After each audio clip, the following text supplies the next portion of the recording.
Hello everybody, my name is Davis, welcome back to the video, and today we're here for another severe weather breakdown.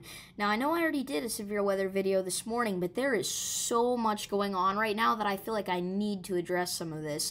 So let's go ahead and get right into it. Starting off with the SPC outlook for today, we do have 4 marginal risks of severe weather and even a slight risk of severe weather up here in the Northeast and the Mid-Atlantic. So let's go ahead and break down the threats that these bring. So starting off with the tornado threat for today, very low, no tornadoes expected. Damaging wind threat. We have a 15% risk of damaging winds of 60 miles an hour or higher up here in the Northeast and the Mid-Atlantic, which is what's driving our slight risk for today. So in Washington, D.C., Baltimore, Scranton,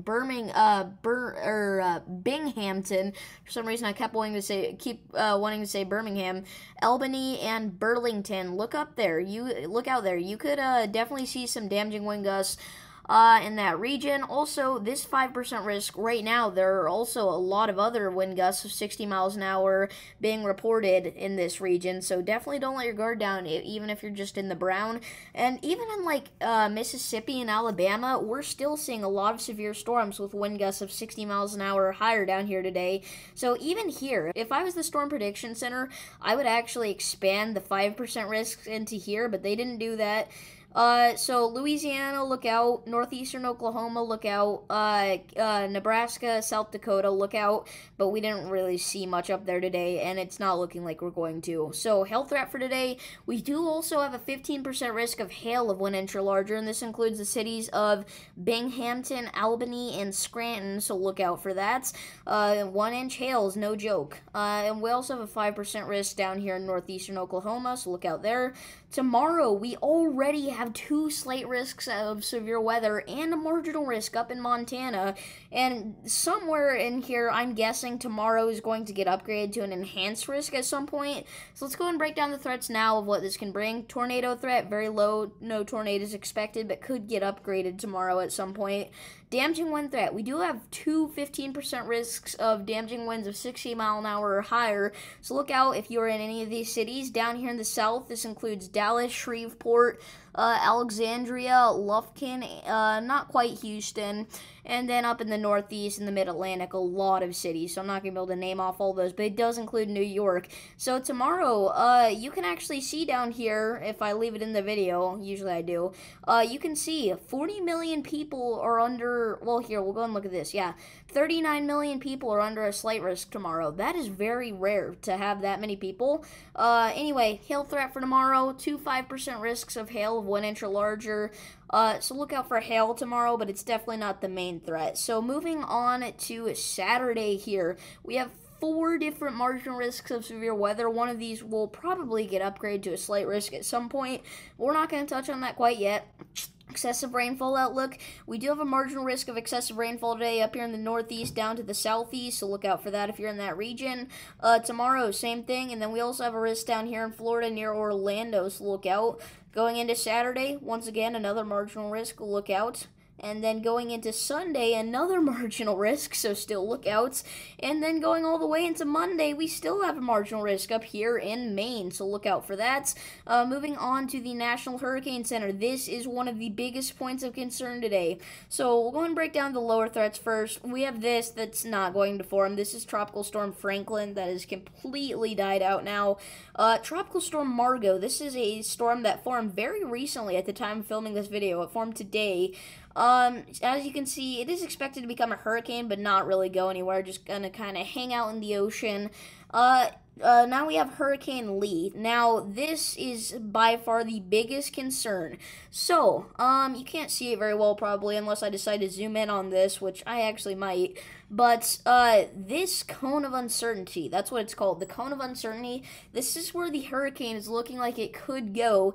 And, I know that it looks like it's going to head for Florida, Georgia, South Carolina, but most models are indicating that it's actually going to head up north just a little bit, just to be able to to dodge the United States most likely, and that is what we are hoping so badly happens, because this is expected to become the largest hurricane of the year. It is expected to reach a Category 5. At the time of filming, it's already a Category 4 with 130-mile-per-hour winds. Or is that a high-end Category 3? I don't know. It's either a Category 3 or 4 right now. And by tomorrow morning, it's expected to be a Category 5. So look out for this thing, guys. Like, seriously. There are a lot of hurricanes that are expected to go somewhere, take a drastic turn, and they don't. And it's really bad if this one does that. If it heads straight for Georgia, South Carolina, this could be the next Hurricane Idalia. And I know you guys remember that down here in this region, so look out. Moving on to the Climate Prediction Center 6 to 10 day temperature outlook. That is September 13th to the 17th. We have a massive area of below average temperatures likely here in the Midwest, the Ohio Valley, and the Deep South, so look out here. Honestly, it's going to get downright chilly. You guys are going to have a very early start to fall here. I can't speak. But yeah, below average temperatures, 60 to 70% chance of that in this region, so definitely get ready for it to cool down quite a bit. Some of these areas will even reach into like the high 40s during the nighttime, which is going to be like, honestly, it's perfect weather at that point, because high 40s doesn't sound nice, but remember, that's only at night. During the day, it's going to be like low 70s. It's going to be beautiful in this region. Finally getting a break from the heat, but you know who's not getting a break from the heat, unfortunately? The southern U.S. We still have an area of above average temperatures likely, a 50 to 60% chance down here in southern Texas, central Texas, as well as this whole orange section here that goes all the way to Florida. You have a 40 to 50% chance to see above average temperatures. And then it kind of goes up into the western U.S. and the desert southwest Four Corner States region, and then goes all the way up into the northwest, where we have a 60 to 70% chance to see above average temperatures here in north central Montana.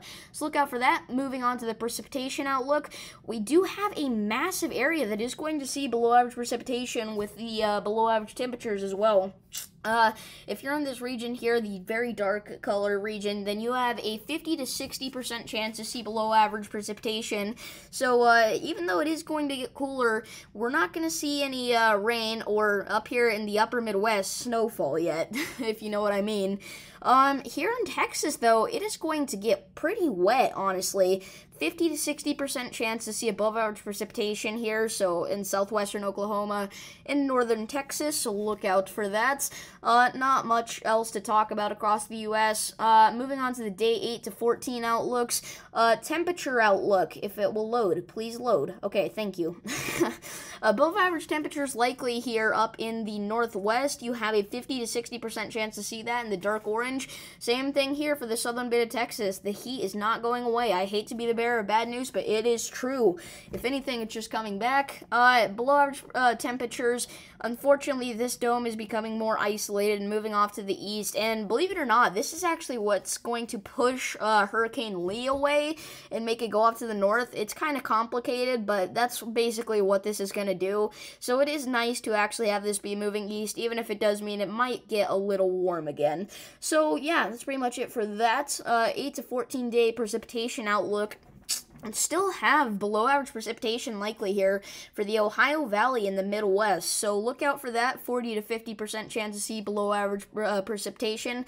And then above average precipitation still likely here for North Texas, the Panhandle of Oklahoma, southwestern Kansas, southeastern Colorado, and northeastern New Mexico. You have a 40 to 50% chance to see that. Also, some below average precipitation still likely up here in Montana and Idaho. So look out for that. Moving on to the watches, warnings, and advisories. We do actually have some severe thunderstorm watches in place right now, and it just updated as I was making this video. Okay, well, we do have severe thunderstorm watches in place up here in the northeast, and in the oranges, you are under a severe thunderstorm warning, so look out for that. Really, along the entirety of the southeast and the northeast, it is going to be very stormy, very rainy in this region today. So look out for that. And then, as far as the heat goes, we We do have excessive heat warnings in effect for parts of central eastern Texas, as well as northwestern Louisiana. Oranges, you're under heat advisory that extend all the way out into Alabama, all the way back into Texas, Oklahoma, and even New Mexico a little bit. And then we also have excessive heat warnings in effect for the desert southwest. Actually, those might be red flag warnings. I don't know. I should probably look that up, but I don't have much time to film this, so I'm not going to. What did I just do? Okay. Sorry about that. Anyway, air quality alerts, we do have in effect for eastern Nebraska, western Iowa. We do still have some smoky air from Canada, believe it or not. I know it's been here for a while, but it has not quite gone away just yet. Moving on to the final thing for today, the track for Hurricane Lee. So we're going to be looking at Hurricane Lee more closely now. Right now, at the time of filming, it is actually a Category 4 hurricane with 130-mile-per-hour winds, and very soon, as early as tomorrow morning, really tonight, we're going to have a Category 5 hurricane with 160-mile-per-hour winds. That is by far the strongest hurricane we've had all season, so definitely look out here for this.